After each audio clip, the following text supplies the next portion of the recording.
Bismillahirrahmanirrahim. Assalamualaikum warahmatullahi wabarakatuh.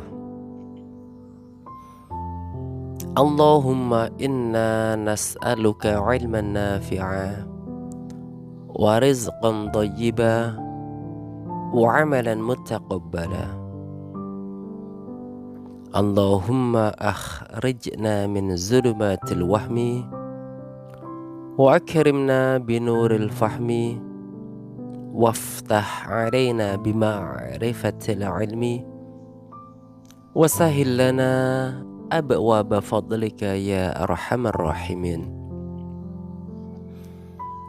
Alhamdulillahi rabbil alamin, wassalatu wassalamu ala Sayyidil Mursalin Muhammad sallallahu alaihi wasallam wa ala alihi wa sahbihi ajma'in, amma ba'du.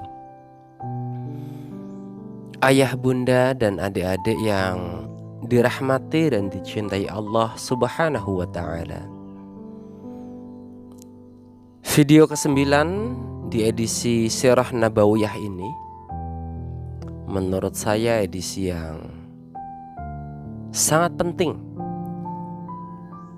karena mulai dari sinilah Sirah Nabawiyah atau biografi Rasulullah dibahas. Sudah mulai mendekati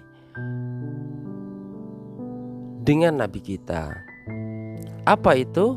Ya, kali ini kita akan berkisah tentang nasab dan keluarga Nabi Sallallahu Alaihi Wasallam. Tentunya saya sangat bahagia sekali karena pada pagi hari ini ba'da sholatis subhi, dengan ditemani secangkir teh yang hangat dan suara-suara berburu burung ya, suara burung, suara jangkrik, dan ada suara yang sangat dicintai Allah, suara yang sangat didambakan manusia dimanapun, karena kedatangannya menandakan adanya malaikat yang sedang turun, yaitu suara ayam yang berkokok. Saya akan berkisah Bismillahirrahmanirrahim tentang nasab dan keluarga Nabi. Ayah, bunda, dan adik-adik yang dirahmati dan dicintai Allah subhanahu wa ta'ala, nasab Nabi ada 3 bagian tentang nasab Nabi sallallahu alaihi wasallam. Yang pertama adalah bagian yang disepakati kebenarannya oleh para pakar biografi dan nasab, yaitu sampai Adnan.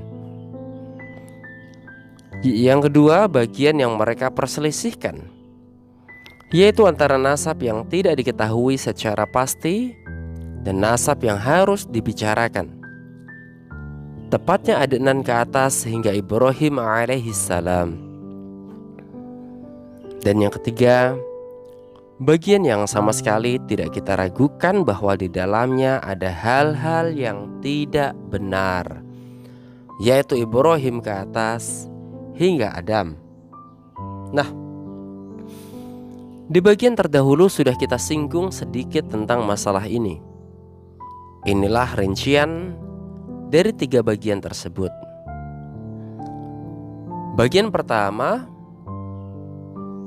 yaitu Nabi besar kita Muhammad bin Abdullah bin Abdul Muttalib, yang namanya Syaibah, bin Hashim, yang namanya Amru, bin Abdu Manaf, yang namanya Al-Mughirah, bin Qusay, yang namanya Zaid, bin Kilab, bin Murrah, bin Ka'ab, bin Lu'ay, bin Ghalib, bin Fihr, yang berjuluk Quraisy dan menjadi cikal bakal nama kabilah.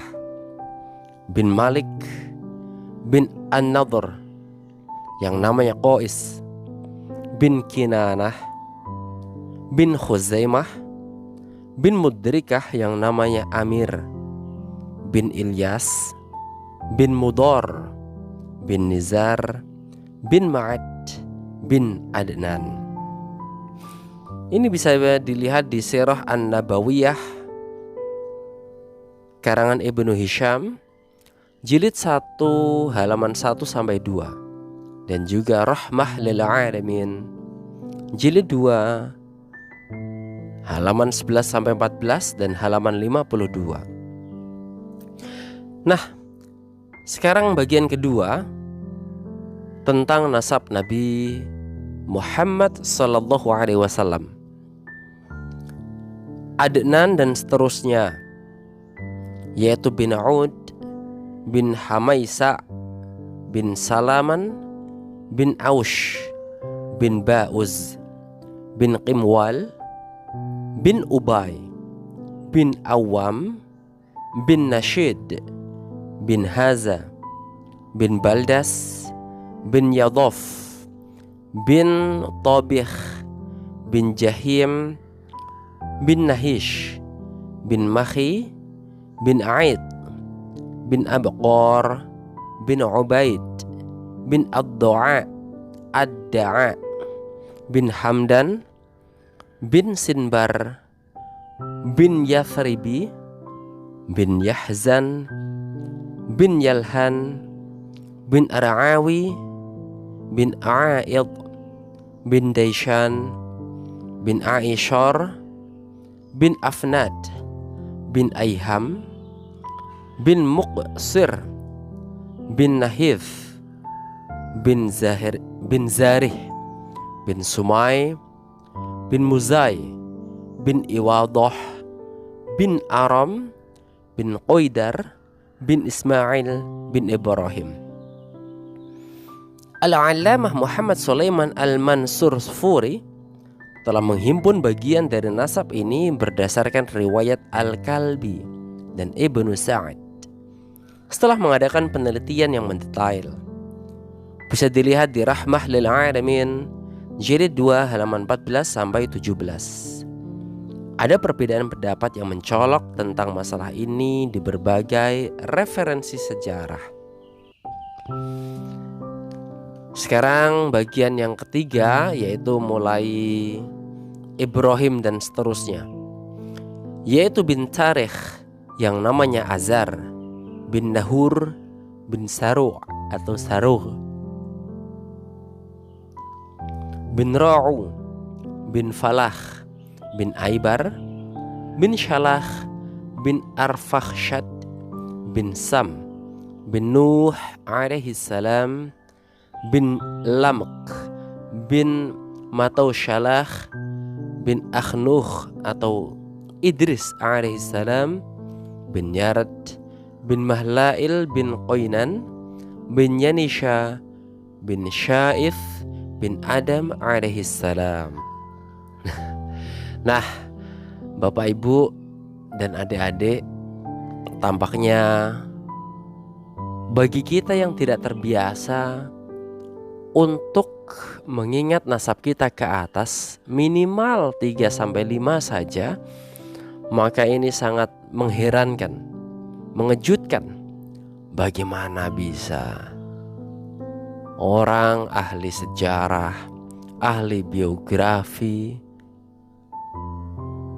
meriset dan akhirnya menemukan nasab Nabi Muhammad sama Nabi Adam alaihissalam.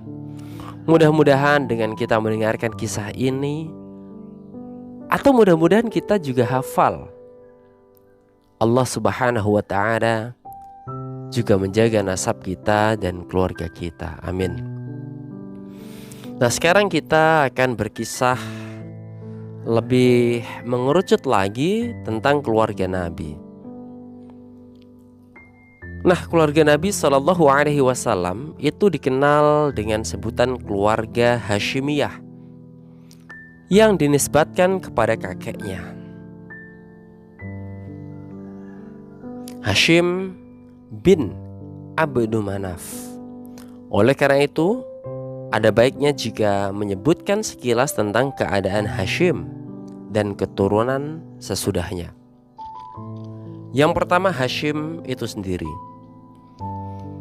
Sebagaimana yang sudah kita sebutkan di atas atau sebelumnya, Hashim adalah orang yang memegang urusan air minum dan makanan dari Bani Abdu Manaf. Tepatnya tatkala Bani Abdu Manaf mengikat perjanjian dengan Bani Abdiddar dalam masalah pembagian kedudukan di antara keduanya. Hashim sendiri adalah orang yang kaya raya dan terhormat. Dialah orang pertama yang memberikan remukan roti bercampur kuah kepada orang-orang yang menunaikan haji di Makkah. Nama aslinya adalah Amru. Dia dipanggil Hashim karena suka meremukkan roti. Dia juga orang pertama yang membuka jalur perjalanan dagang 2 kali dalam setahun bagi orang-orang Quraisy, yaitu sekali pada musim dingin dan sekali pada musim kemarau. Seorang penyair berkata tentang hal ini, Amru yang meremukkan roti bagi kaumnya, kaum Makkah yang tertimpa musim kering kerontang. Dia tetapkan 2 kali perjalanan untuk niaga, sekali perjalanan musim kemarau dan penghujan. Nah, di antara momen kehidupannya, dia pernah pergi ke Syam untuk berdagang. Setiba di Madinah, dia menikahi Salma binti Amru dari Bani Adi bin An-Najjar dan menetap di sana bersama istrinya itu. Lalu dia melanjutkan perjalanannya ke Syam, sementara istrinya tetap bersama keluarganya yang saat itu sedang mengandung anaknya Abdul Muttalib. Namun Hashim meninggal dunia setelah menginjakkan kaki di Palestina, sementara Salma melahirkan Abdul Muttalib pada tahun 497 Masehi dengan nama Syaibah. Karena ada rambut putih atau uban di kepalanya maka disebut Syaibah. Adapun pengasuhan selanjutnya diserahkan kepada bapak Salma di Yathrib. Sementara tak seorang pun dari keluarga Hashim di Makkah yang merasakan kehadiran Abdul Muttalib. Hashim mempunyai 4 putra: Asad, Abu Saifi,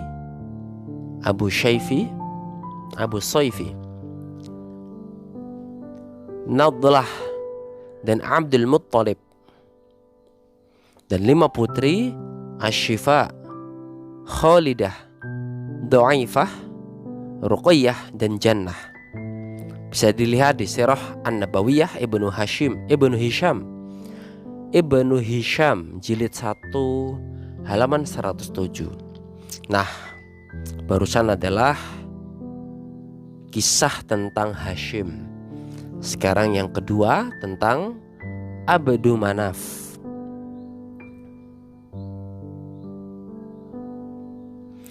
Seperti yang sudah kita singgung di bagian terdahulu, penanganan air minum dan makanan sepeninggal Hashim ada di tangan saudaranya Al-Muttalib bin Abdi Manaf, seorang laki-laki yang terpandang, dipatuhi, dan terhormat di tengah kaumnya, yang dijuluki orang-orang Quraisy dengan sebutan Al-Fayyad, sang dermawan, karena dia memang seorang yang dermawan. Tatkala Al-Muttalib mendengar bahwa Syaibah, Abdul Muttalib, sudah tumbuh menjadi seorang pemuda dan lebih tua lagi, maka dia mencarinya. Setelah keduanya saling berhadapan, Kedua mata Al-Muttalib meneteskan air mata haru. Lalu dia pun memeluknya dan dia bermaksud membawanya. Namun Abdul Muttalib menolak ajakan itu kecuali jika ibunya mengizinkan. Maka Al-Muttalib memohon kepada ibu Abdul Muttalib, namun permohonan itu juga ditolak.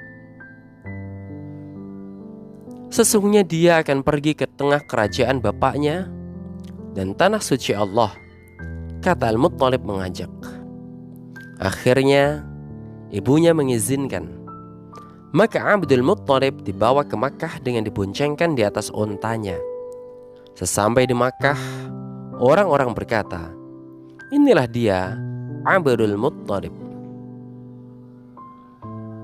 Al-Muttalib berkata, "Celakalah kalian, dia adalah anak saudaraku Hashim."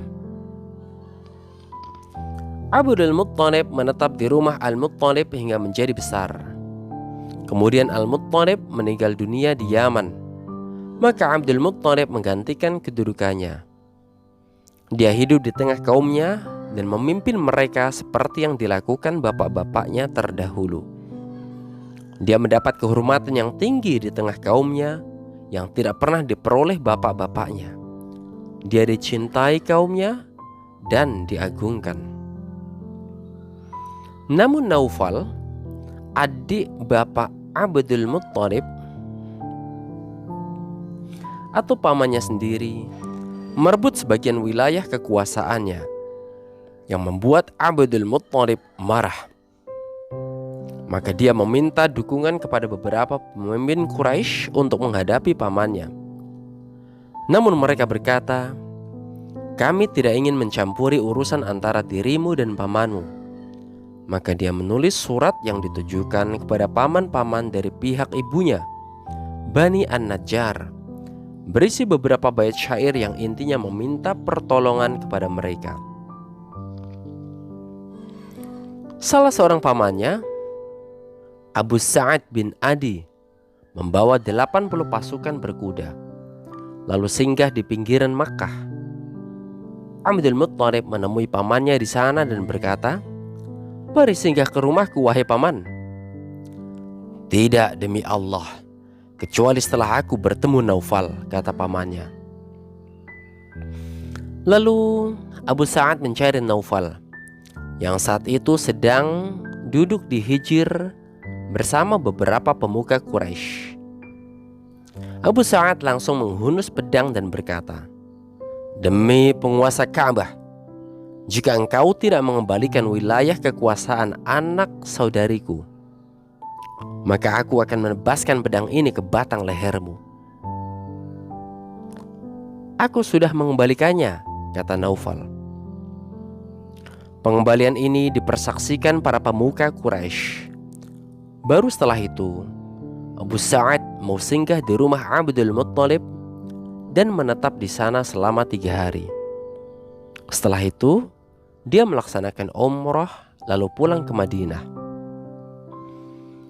Melihat perkembangan ini, Naufal mengadakan perjanjian persahabatan dengan Bani Abdi Syams bin Abdi Manaf untuk menghadapi Bani Hashim. Bani Khuza'ah yang melihat dukungan Bani An-Najjar terhadap Abdul Muttalib, maka mereka berkata, "Kami juga melahirkannya sebagaimana kalian telah melahirkannya. Oleh karena itu, kami juga lebih berhak mendukungnya." Hal ini bisa dimaklumi karena ibu Abdi Manaf berasal dari keturunan mereka. Maka mereka memasuki Darun Nadwah dan mengikat perjanjian persahabatan dengan Bani Hashim untuk menghadapi Bani Abdi Syams yang sudah bersekutu dengan Naufal. Perjanjian persahabatan inilah yang kemudian menjadi sebab penaklukan Makkah sebagaimana yang akan kita bahas di bagian mendatang. Bisa dilihat di Mukhtasar Siratir Rasul Muhammad bin Abdul Wahhab An-Najdi, halaman 41 sampai 42. Nah, Di antara peristiwa penting yang terjadi di Baitul Haram semasa Abdul Muttalib adalah penggalian sumur Zam-Zam dan peristiwa pasukan gajah. Ceritanya secara ringkas dari peristiwa pertama. Pada awal mulanya dia bermimpi disuruh menggali lagi sumur Zam-Zam dan mencari tempatnya. Maka dia pun melaksanakan perintah dalam mimpi itu. Ternyata di dalamnya dia mendapatkan berbagai benda berharga yang dulu pernah dipendam orang-orang Jurhum tatkala sedang berkuasa. Benda-benda itu berupa beberapa buah pedang, baju perang, dan 2 pangkal pelana yang semuanya terbuat dari emas. Kemudian dia menjadikan pedang-pedang itu sebagai pintu Ka'bah dan memasang 2 buah pangkal pelana di pintu itu.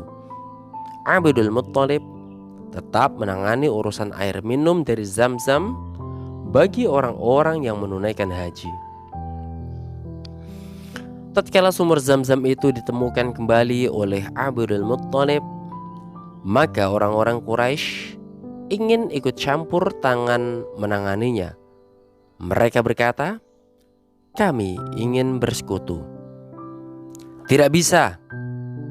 Ini adalah urusan yang secara khusus ada di tanganku," kata Abdul Muttalib. Dia tidak mau menyerahkan begitu saja masalah ini kepada mereka, kecuali setelah menyerahkan keputusan kepada seorang dukun wanita dari Bani Sa'ad. Mereka tidak akan pulang kecuali setelah dukun wanita. Mereka tidak akan pulang kecuali setelah Allah menunjukkan jalan bahwa Abdul Muttalib lah yang memang berhak menangani Zam-Zam. Pada saat itu pula Abdul Muttalib bernazar, jika Allah memberinya 10 anak laki-laki dan setelah mereka besar, dia tidak lagi mempunyai anak,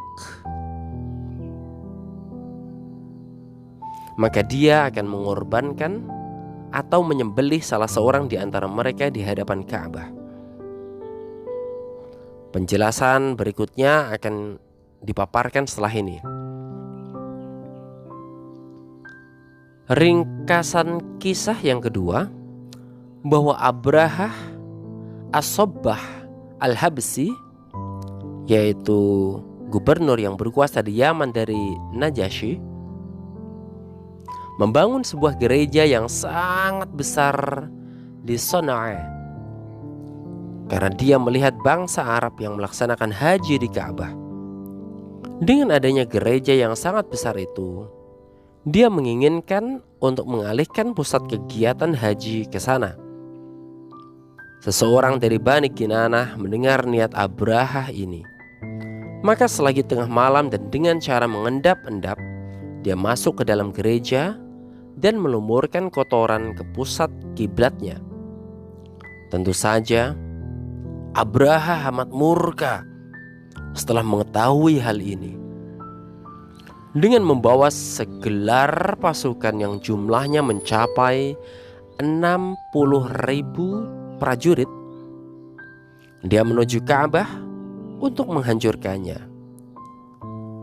Untuk kendaraannya, dia memilih seekor gajah yang paling besar, di samping 9 atau 13 ekor gajah yang lain di tengah pasukannya. Sesampainya di dekat Makkah, Abrahah mempersiapkan pasukannya dan gajahnya, siap untuk menginvasi Makkah. Namun setibanya di Wadi Mahsar, yaitu antara Muzdalifah dan Mina, setiap kali mereka mengalihkannya ke arah selatan, utara, timur atau barat yang berlawanan dengan arah Ka'bah, gajah itu mau berdiri dan hendak lari. Namun jika dialihkan ke arah Ka'bah lagi, maka dia pun menderum. Tatkala keadaan mereka seperti itulah Allah mengirimkan burung-burung ababil di atas mereka, lalu menjatuhkan batu-batu dari tanah yang panas, sehingga mereka taubahnya daun-daun yang dimakan ulat. Burung-burung itu menyerupai khototif, dan balsan. Setiap burung membawa 3 biji batu yang dipatuknya dan 2 batu di kedua kakinya, yang besarnya seperti biji kacang. Batu-batu itu tidak menimpa salah seorang di antara mereka, melainkan sendi-sendi tulangnya terlepas, dan tak lama kemudian dia pun mati. Tidak semuanya terkena batu-batu itu. Akhirnya mereka serabutan melarikan diri.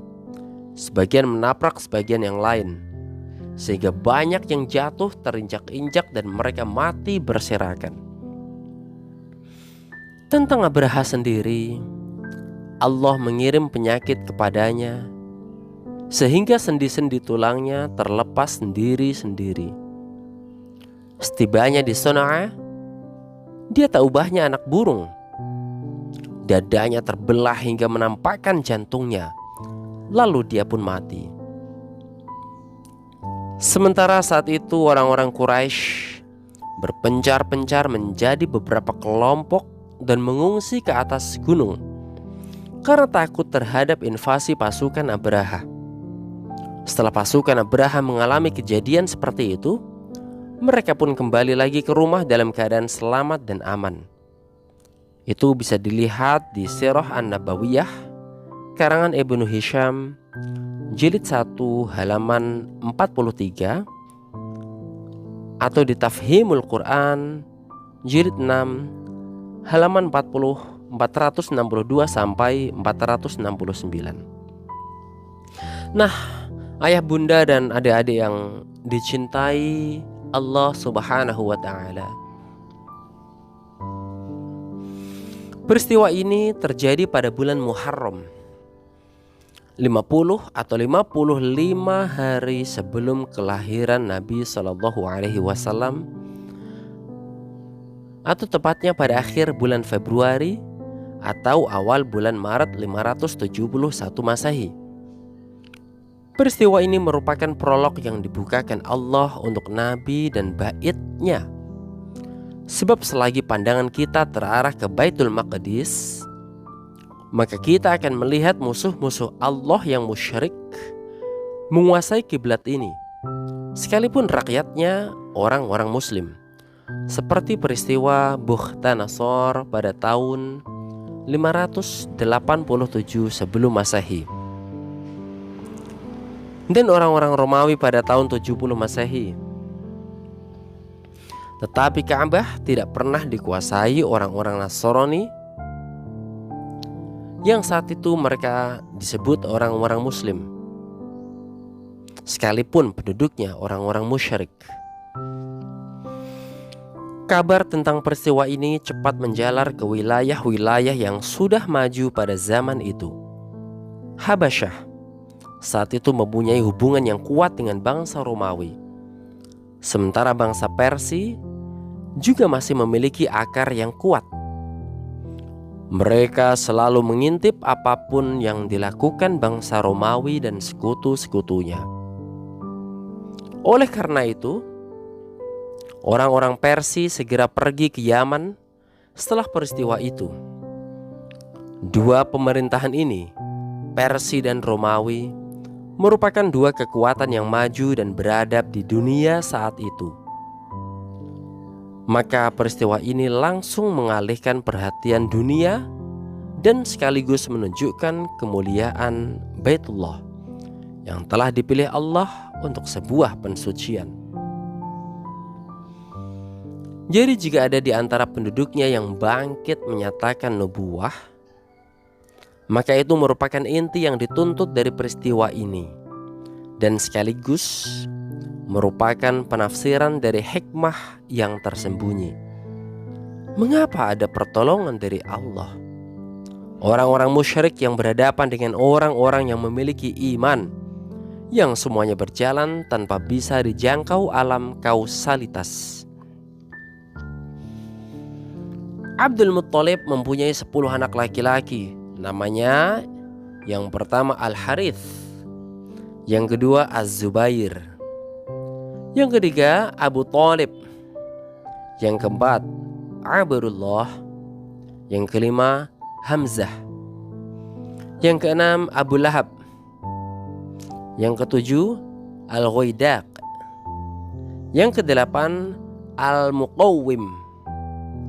Yang kesembilan Sofar. Dan yang terakhir Al-Abbas. Ada yang berpendapat anaknya ada 11, yaitu ditambah Qatham. Ada pula yang berpendapat anaknya ada 13. Mereka yang berpendapat seperti ini menambahkan Abdul Ka'bah dan Hajlah. Ada yang berpendapat Abdul Ka'bah adalah Al-Muqawwim dan Hajlah adalah Al-Ghaidaq. Sementara itu, tak seorang di antara anak-anak yang bernama Qatham. Sedangkan anak putrinya ada 6. Ummul Hakim atau Al-Bayda, Barroh, Atikah, Sofiyah, Arwa, dan Umaymah. Bisa dilihat di Talqihu Fuhumi Ahlil Athar halaman 8-9, atau di Rahmah lil Arimin jilid 2 halaman 56-66. Nah, ayah bunda dan adik-adik yang dirahmati Allah Subhanahu wa ta'ala, sekarang kita akan membahas yang ketiga, yaitu Abdullah. Siapa itu Abdullah? Dia adalah bapak Rasulullah sallallahu alaihi wasallam. Ibunya adalah Fatimah binti Amr bin A'idh bin Imran bin Makhzum bin Yaqzah bin Murrah. Abdullah adalah anak Abdul Muttalib yang paling bagus dan paling dicintainya. Abdullah inilah yang mendapat undian untuk disembelih dan dikorbankan sesuai dengan nazar Abdul Muttalib. Ringkasnya, tatkala anak-anak sudah berjumlah 10 orang dan tahu bahwa dia tidak lagi mempunyai anak, maka dia memberitahukan nazar yang pernah diucapkannya kepada anak-anaknya. Ternyata mereka patuh. Kemudian dia menulis nama-nama mereka di anak panah untuk diundi, lalu diserahkan kepada patung Hubal. Setelah anak-anak panah itu dikocok, keluarlah nama Abdullah. Maka Abdul Muttalib menuntun Abdullah sambil membawa parang, berjalan menuju Ka'bah untuk menyembelih anaknya itu. Namun orang-orang Quraisy mencegahnya, terutama paman-pamannya dari pihak ibu dari Bani Makhzum dan saudaranya Abu Thalib. Kalau begitu, apa yang harus kulakukan sehubungan nazarku ini? Tanya Abdul Muttalib kebingungan. Mereka mengusulkan untuk menemui seorang dukun perempuan. Maka dia pun menemui dukun itu. Sesampainya di tempat dukun itu, dia diperintahkan untuk mengundi Abdullah dengan 10 ekor onta.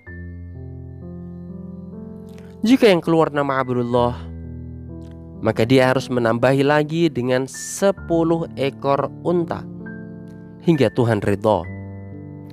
Jika yang keluar nama unta, maka unta-unta itulah yang disembelih. Maka dia keluar dari tempat dukun wanita itu dan mengundi antara nama Abdullah dan 10 ekor unta. Ternyata yang keluar adalah nama Abdullah. Maka dia menambahi lagi dengan 10 ekor unta. Setiap kali diadakan undian berikutnya, yang keluar adalah nama Abdullah, hingga jumlahnya mencapai 100 ekor unta. Baru setelah itu, undian yang keluar adalah nama unta. Maka unta-unta itu pun disembelih sebagai pengganti dari Abdullah. Daging-daging unta tersebut dibiarkan begitu saja, tidak boleh dijamah manusia maupun binatang. Tebusan pembunuhan yang memang berlaku di kalangan Quraisy dan bangsa Arab adalah 10 ekor unta. Namun setelah kejadian ini, jumlahnya berubah menjadi 100 ekor unta yang juga diakui Islam. Diriwayatkan dari Nabi Shallallahu Alaihi Wasallam bahwa beliau bersabda, "Aku adalah anak dua orang yang disembelih." Maksudnya adalah Ismail alaihissalam dan Abdullah. Bisa dilihat di Sirah An-Nabawiyah Ibnu Hisham jilid 1 halaman 151 atau Rahmah lil Alamin jilid 2 halaman 89 sampai 90 atau Mukhtasar Siratir Rasul Syekh Abdullah halaman 12 halaman 22 sampai 23.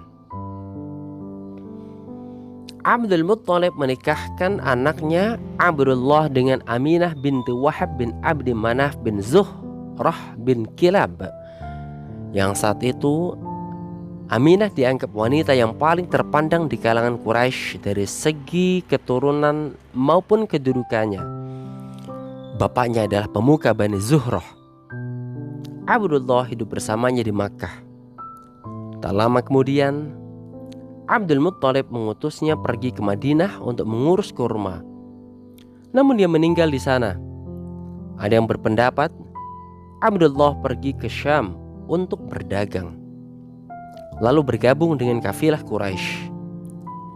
Lalu dia singgah di Madinah dalam keadaan sakit, lalu meninggal di sana dan dikuburkan di Darun Nabighah Al-Ja'di. Darun Nabighah Al-Ja'di. Sedih ya. Namun itu saat itu umurnya 25 tahun. Masya Allah, masih muda. Abdullah meninggal dunia sebelum Rasulullah SAW dilahirkan. Begitulah pendapat mayoritas pakar sejarah. Ada pula yang berpendapat Abdullah meninggal dunia 2 bulan setelah Rasulullah SAW lahir. Setelah kabar kematiannya tiba di Makkah, Aminah mengenakan pakaian-pakaian serba usang dan berkata dalam sebuah syair, "Seorang anak Hashim telah mati di sisi di sisi Badha, menyisihkan liang lahat di tempat yang jauh di sana. Banyak ajakan cita-cita yang hendak dipenuhi. Tidak banyak yang ditinggalkan seperti anak Hashim ini. Mereka membawa tempat tidurnya di senja hari. Rekan-rekannya menampakkannya beramai-ramai. Cita-cita dan keraguannya kian melambung. Dia telah banyak memberikan kasih sayang." Nah, warisan yang ditinggalkan Abdullah berupa 5 ekor unta, sekumpulan domba, pembantu wanita Habsy yang namanya Barokah dan berjuluk Ummu Aiman. Dialah wanita yang mengasuh Rasulullah Sallallahu Alaihi Wasallam. Ayah, bunda, dan adik-adik yang dirahmati dan dicintai Allah Subhanahu wa Ta'ala, demikianlah kisah, cerita, sejarah tentang nasab dan keturunan Nabi Sallallahu Alaihi Wasallam. Sungguh sedih, sungguh mengharu pilu, di mana Nabi telah ditinggal ayahnya sebelum dia dilahirkan ke dunia, yang nanti akan dilanjutkan dengan ibunya yang meninggal di saat Nabi kita masih kecil. Di tengah-tengah perjalanannya dari Madinah ke Makkah, di saat menjenguk, berziarah ke kubur ayahnya di Madinah. Mudah-mudahan kisah kita di video yang ke-9 ini menyentuh hati dan mewarnai kehidupan kita. Betapa kita harus bersyukur di saat dilahirkan ke dunia, ayah kita masih ada, bunda kita pun masih ada. Memang inilah yang terjadi pada Nabi kita. Bahkan dari sejak di kandungannya saja Allah telah memberikan pelajaran kehidupan yang sangat-sangat berat. Diteruskan saat kecil, dewasa, hingga Nabi diutus sebagai Rasul, sebagai utusan Allah. Cobaan demi cobaan, cobaan demi cobaan Rasulullah SAW hadapi.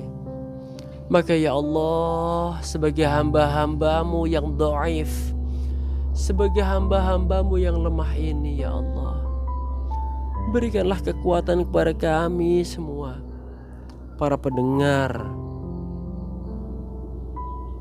Ya Rabb, ridhoilah kehidupan kami, lindungilah kami ya Rabb dari gangguan syaitan, dan jadilah kami hamba-hambamu yang soleh dan solehah, yang di kemudian hari mendapatkan syafaat uzma dari Nabi kita Muhammad sallallahu alaihi wasallam. Ya Rabb, kami merindukan Nabi. Ya Rabb, kami merindukan beliau. Kami adalah umatnya yang tidak pernah bertatap muka. Tapi sekalipun begitu ya Rabb, kerinduan kami sangat besar. Kami mencintainya, kami merindukannya. Maka ya Rabb, sampaikan salawat kami setiap hari kepada beliau, agar kami dikenal sebagai umatnya, agar kami dicintainya, agar kami juga ikut merasakan air dari telaganya yang akan menghapus dahaga kami di saat kami dihisab di padang mahsyar nanti, di saat seluruh manusia dikumpulkan jadi satu dan matahari turun sejengkal di atas kepala kami. Ya Rabb, ampunilah dosa kami selalu, ampunilah dosa kami selalu.